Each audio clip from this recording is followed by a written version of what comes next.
नमस्कार, मैं कृष्णा शर्मा उज्जैन टीवी की ओर से सभी दर्शकों का हार्दिक स्वागत करता हूं। आइए बढ़ते हैं शहर के प्रमुख समाचारों की ओर। भाट पचलाना में 14 वर्षीय बालिका का निर्वस्त्र अवस्था में बोरे से ढका शव मिला। घर में ही गला घोंटकर की गई हत्या। किसी परिचित पर ही दुष्कर्म कर हत्या करने की है आशंका। भाट पचलाना थाना अंतर्गत ग्राम चिड़ावदा में रहने वाली 14 वर्षीय बालिका 9वीं कक्षा की छात्रा थी और पढ़ाई में अव्वल रहती थी। वो अपनी बहन के साथ नाना नानी के घर रहती थी। उसके माता पिता खाचरोद में रहते हैं। नानी छोटी बहन को साथ लेकर मंदिर गई थी। उसके नाना कपड़े की दुकान चलाते हैं, वो दुकान चले गए। बालिका घर में अकेली थी। नानी मंदिर से घर लौटी तो बालिका नहीं मिली। आसपास तलाश के बाद परिजनों ने भाट पचलाना थाने पहुंचकर बालिका की गुमशुदगी दर्ज कराई और तलाश जारी रखी। नाना का 2 मंजिल मकान है। पहली मंजिल पर बने कमरे का दरवाजा बंद रहता है, उसमें सोयाबीन आदि भरा जाता है। एक रिश्तेदार बालिका को तलाशता हुआ पहली मंजिल पर पहुंचा, जहां सोयाबीन के खाली बोरे से ढकी बालिका की निर्वस्त्र लाश उसने देखी और शोर मचाकर परिजनों को बुलाया। बालिका की लाश बैठी अवस्था में थी और उस पर बोरा डाला गया था। परिजनों ने कपड़े पहनाए थे। बालिका के शरीर पर खरोंच के निशान थे। सूचना मिलने पर पुलिस ने शव बरामद कर पीएम के लिए पहुंचाया और जांच शुरू की। प्रारंभिक जांच में पुलिस के सामने आया कि बालिका के साथ दुष्कर्म के बाद गला घोंटकर हत्या की गई है। पुलिस का कहना है कि वारदात को अंजाम देने वाला परिचित हो सकता है। एसपी सत्येंद्र कुमार शुक्ल स्वयं मौके पर पहुंचे। हम लोग इस पूरे मामले की तहकीकात कर रहे हैं। सभी पहलुओं पर हमारी जांच चल रही है। अभी जो सामने चीज आई है 9 बजे से लेकर 10 बजे के बीच का ये घटनाक्रम है। उस दौरान कौन से लोग आए हैं और आसपास कौन आए, इस संदर्भ में हमारी पूछताछ चल रही है। हमारी तकनीकी टीमें भी इस पर काम चल रही है और जो हमारे पास कुछ टूल्स हैं इसमें, जिसके आधार पर हम काम कर रहे हैं और मुझे लगता है जल्दी ही इसमें घर में ही संचालित हो रहा था जुए सट्टे का अड्डा। गीता कॉलोनी में देर रात पुलिस ने दबिश देकर 4 किलो सोना, 14 लाख कैश व अन्य जेवरात सहित मोबाइल बरामद किए। मुख्य आरोपी हुआ फरार। उज्जैन में शनिवार देर रात जीवाजीगंज थाना क्षेत्र के गीता कॉलोनी में पुलिस की विशेष टीम ने रवि पमनानी के घर पर कार्रवाई को अंजाम दिया। पुलिस का दबिश देने का तरीका इस बार कुछ अलग ही था। नगर निगम चुनाव के लिए प्रचार का दौर चल रहा है। बस इसी का फायदा उठाकर राजनीतिक पार्टी के झंडे हाथों में लिए पुलिस सिविल ड्रेस में प्रचार करने के बहाने घर में घुस गई। सीएसपी विनोद मीणा ने बताया कि मुखबिर की सूचना पर दबिश देकर 6 सटोरियों के विरुद्ध कार्रवाई की गई है। पुलिस ने मौके से करोड़ों का 4 किलो से अधिक सोना, 1129 ग्राम चांदी व डायमंड नेकलेस सहित 18,02,450 रुपए नकदी, आधा दर्जन calculator, 16 keypad phone, 14 Android phone व डायरी में करोड़ों का हिसाब किताब जब्त किया है। सटोरियों के ठिकानों पर पुलिस देर रात 1:30 बजे तक कार्रवाई करती रही। दबिश में पकड़ाए आरोपियों में प्रकाश श्रीवास्तव, इंदर पमनानी, यश पमनानी, यश लखवानी, कैलाश चतवानी। मुख्य आरोपी रवि पमनानी फरार है। जिस क्षेत्र में कार्रवाई को पुलिस की विशेष टीम ने अंजाम दिया, उसकी भनक तक जीवाजीगंज थाना क्षेत्र के टीआई गगन बादल तक को नहीं लगी।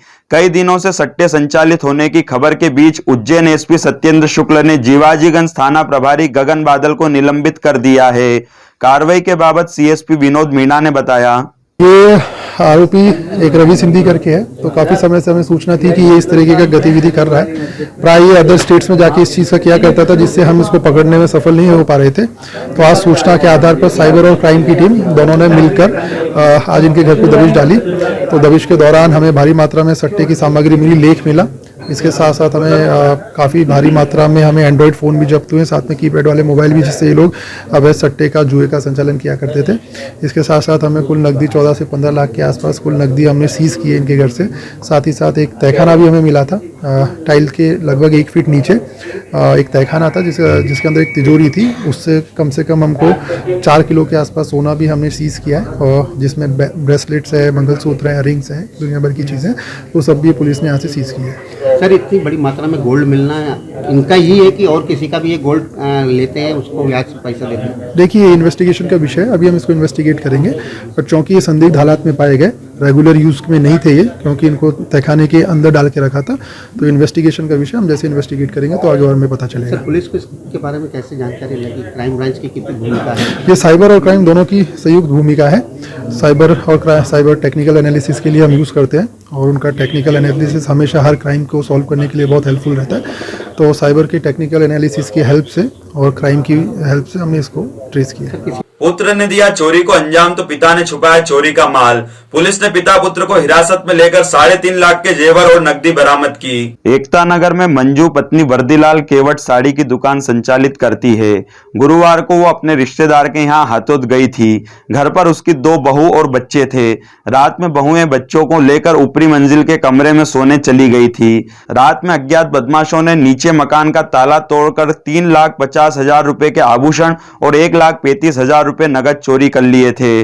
शुक्रवार सुबह वारदात का पता चलने पर मामले की शिकायत पुलिस को दर्ज कराई थी। पुलिस ने जांच के बाद क्षेत्र में रहने वाले 2 युवकों को संदेह के आधार पर हिरासत में लेकर पूछताछ शुरू की। एक युवक ने दूसरे युवक के पास नोट की गड्डी देखने की बात पुलिस को बता दी। पुलिस ने हिरासत में दीपक रायकवार से सख्ती के साथ पूछताछ की तो उसने चोरी करना कबूल कर लिया। उसने चोरी के बाद पिता प्रभुलाल के साथ मिलकर चोरी का माल घर में छुपाकर रखना बताया। पुलिस ने पिता को चोरी का माल छुपाने के आरोप में गिरफ्तार कर घर की तलाशी ली। पलंग पेटी से आभूषण और 1,35,000 रुपए नगद बरामद हो गए। दोनों पिता पुत्र के खिलाफ चोरी का मामला दर्ज किया गया है। इस बाबत नीलगंगा थाना प्रभारी तरुण कुरिल ने बताया। परसों एकता नगर निवासी फरियादिया मंजू केवट ने थाना आकर रिपोर्ट की थी कि उसके घर में रात्रि के समय चोरी हो गई है और उस समय मंजू केवट ने बताया था वो हाथोद गई हुई थी अपनी ननद के यहाँ पे और उसकी दोनों बहुएं थी लेकिन वो घर के ऊपर वाले पोर्शन में सो रही थी। सुबह पड़ोसी ने देखा तो उनको बताया और फिर घटना सामने आई और फिर मंजू केवट ने बताया पूरे घर का सामान बिखरा हुआ था। चोरों ने जिन्हें चोरी की घर का ताला तोड़ के और अंदर अलमारी में सोने चांदी के जेवर और नकदी करीब 2-2.5 लाख रुपए रखे थे वो चोरों ने चुरा लिए थे। तो पुलिस ने इसमें तफ्तीश प्रारंभ की और इस दौरान हमको ज्ञात हुआ कि उनके घर के पास में रहने वाले एक पिता पुत्र हैं वो उनकी हैसियत से अधिक पैसे उड़ा रहे हैं, शराब पी रहे हैं और उनके पास नोटों की गड्डी देखी गई है। तो हमने उसकी तस्दीक की और फिर मुखबिरों को लगाया उसमें तो फिर उनके पास ये सूचना सही पाई गई कि इनके पास अधिक पैसे हैं। फिर उनसे उसमें हमने दीपक केवट नाम के युवक को पकड़ा था तो उसने सख्ती से पूछताछ करने पे बताया कि उसके द्वारा चोरी की गई है और दीपक की निशानदेही पर हमने उसके घर पे तलाशी ली तो वहाँ से हमने चोरी का पूरा माल बरामद कर लिया है। करीब 1,35,000 रुपये नगद हमने बरामद किए हैं और सोने चांदी के पूरे जेवर जो चोरी गए थे पूर्ण रूप से बरामद कर लिए। इस मामले में इसके पिता को भी जानकारी थी और वो भी उसने ही ये सोने चांदी के जेवर छिपाए थे और वो भी उन पैसों का उपयोग कर रहा था। तो हमने पिता को भी आरोपी बनाया है, दीपक केवट के पिता प्रभुलाल को, और दोनों को गिरफ्तार कर लिया है, पूरा माल बरामद कर लिया है। आज दोनों पिता पुत्र को न्यायालय प्रस्तुत किया जाएगा। बारिश के बावजूद महाकाल विस्तारीकरण में कार्य कर रहे विद्युत कर्मी की करंट लगने से हुई मौत। परिजनों ने ठेकेदार पर लगाए लापरवाही के आरोप। विश्व प्रसिद्ध महाकालेश्वर मंदिर में बीते 1.5 वर्षों से विस्तारीकरण का काम चल रहा है, जिसे जल्द से जल्द पूरा करने के लिए अब कवायद जारी है। शनिवार को हुई तेज बारिश के बाद वहां काम कर रहे इलेक्ट्रीशियन जयप्रकाश सक्सेना की करंट लगने से मौत हो गई। सक्सेना अर्पिता नगर में रहते थे और उनके 2 छोटे बच्चे भी हैं। मृतक के परिवार वालों ने आरोप लगाया कि जयप्रकाश श्याम कंस्ट्रक्शन में बीते 1.5 वर्ष से काम कर रहे थे। विस्तारीकरण के कार्य को जल्दी से पूरा करने के लिए उन पर दबाव भी था। शनिवार को आई तेज बारिश के बाद भी ठेकेदारों से जबरन काम करवा रहे थे और इसी बीच उन्हें करंट लगने से उनकी मौत हो गई। फोन आया था कि 4 बजे के आसपास की वेरासाला जो जयप्रकाश सक्सेना है उसको वहाँ स्मार्ट सिटी से बताया गया कि आपके साले को करंट लग के हम सिविल हॉस्पिटल में ले गए, जिसकी मृत्यु हो चुकी है। हम जब आए तो हमें यहाँ पोस्टमार्टम रूम में हमको वो मिला। हमें उससे पहले हमको जानकारी कोई नहीं दी गई कि वो उसको हम लेके जा रहे हैं, क्या कर रहे हैं, ये कुछ नहीं हमको जानकारी दी गई। कहाँ पर किसकी कौन से ठेकेदार के अंडर में काम कर रहे थे, कितने समय से लगभग वहाँ पे? जैन साहब का ठेके हैं, श्याम कंस्ट्रक्शन के नाम से, श्याम कंस्ट्रक्शन के नाम, आनंद जैन के नाम। कहाँ की कंपनी है? ये स्मार्ट सिटी का काम है, मेरठ की कंपनी है। अच्छा। मेरठ की काम कौन सी जगह चल रहा था, कौन सी जगह? भारत माता के पीछे, भारत माता मंदिर के पीछे, महाकाल के पीछे। महाकाल पीछे। अच्छा, कब से ये काम कर रहे थे? ये करीब 1.5 साल से काम कर रहे हैं। इनके 1 साल के आसपास। क्या नाम है इनका? जयप्रकाश सक्सेना। अच्छा। हाँ। इनके कितने बच्चे हैं? इनका एक बेटा एक बेटी है, बहुत छोटे हैं और बूढ़ी माँ है, पत्नी है उनकी।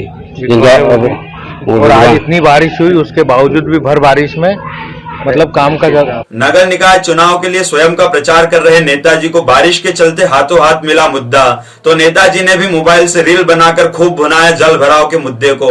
दरअसल कांग्रेस के महापौर प्रत्याशी महेश वर्मा जब वार्ड क्रमांक 35 और 36 में अपना और क्षेत्रीय पार्षद प्रत्याशी का प्रचार कर रहे थे, तभी तेज बारिश के चलते क्षेत्र में जल भराव हो गया। तब नेताजी ने मोबाइल हाथ में लेकर मतदाताओं की रील बनाई और जल भराव का ठीकरा विगत नगर सरकार के माथे फोड़ने में भी देर नहीं की।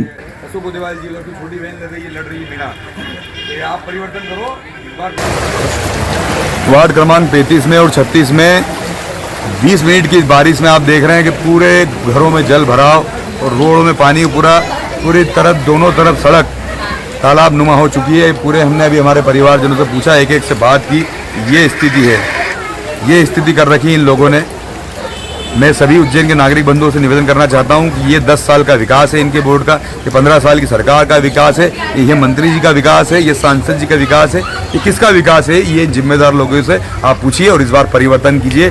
अलग अलग घटनाओं में 2 महिलाओं सहित 5 पर हुए हमले, शराबी पति ने पत्नी को पीटा तो रास्ते और कुएं से पानी भरने को लेकर भी हुए विवाद। नीलगंगा थाना क्षेत्र अंतर्गत न्यू इंदिरा नगर कॉलोनी में रहने वाली अंजलि के साथ उसके ही पति राजाराम ने बेरहमी से मारपीट की। अंजलि को इलाज के लिए जिला अस्पताल में भर्ती कराया गया है।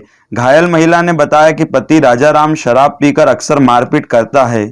कल भी वो शराब पीकर आया था और गाली गलौज करते हुए मारपीट करने लगा। अंजलि की पीठ, गाल और सर में गंभीर चोटें आई है। घायल महिला का मायका इंदौर में है और राजाराम से उसकी शादी 9 साल पहले हुई थी।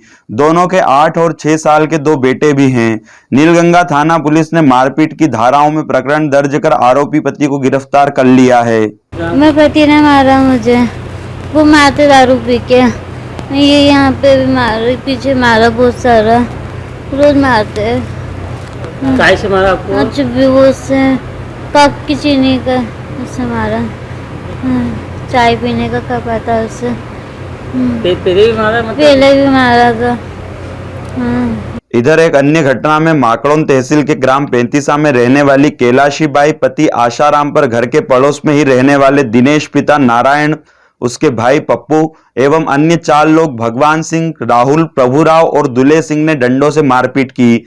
रात लगभग 10:30 बजे आरोपी कैलाशी बाई के घर के सामने से डंपर निकाल रहा था। इसी बात पर विवाद हो गया, जिसमें एक पक्ष ने पुलिस को सूचना दी। घायलों के परिजन राहुल के अनुसार आरोपियों ने पुलिस के सामने ही मारपीट की। मारपीट में कैलाशी बाई, उसका पति आशाराम और एक अन्य घायल हुए हैं। हालांकि इस मामले में पुलिस ने दोनों पक्षों के खिलाफ मारपीट का प्रकरण दर्ज किया है।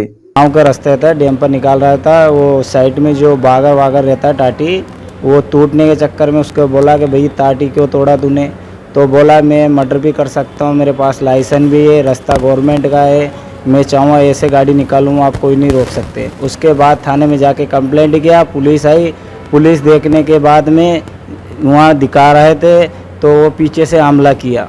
उसके बाद ये झगड़ा, हाँ पुलिस के साथ में, पुलिस वहाँ देखने आई थी तहकीकात करने के लिए, उसके पीछे वहाँ हमला चालू किया उनने। किसने हमला किया? कौन है? दिनेश, मेन लीडर दिनेश है, पिता नारायण है, दुले सिंह है, भगवान सिंह है, राहुल, पप्पू। कितने जने? 5 जने आए थे सर।